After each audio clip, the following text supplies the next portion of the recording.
অকমান খৰ লগতে টেমাটো অকমান ধৰ লাহেকৈ হাত দুখন মিলি লৈ দুপাকমান ঘূৰি লৈ কঁকাল ভাঙি অকমান লৰ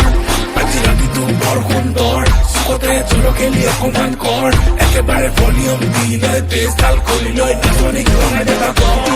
এ মনোৰণীয়া এ জীৱন দুদিনীয়া এ ৰৈ ৰৈ কোনো লাভ নাই এ ৰাতি কেনেবাকৈ তোৰে ঘৰ ওলামগৈ লৈ যাম তোকে পলুৱাই এ ফোনত পে সদায় ৰাতি পে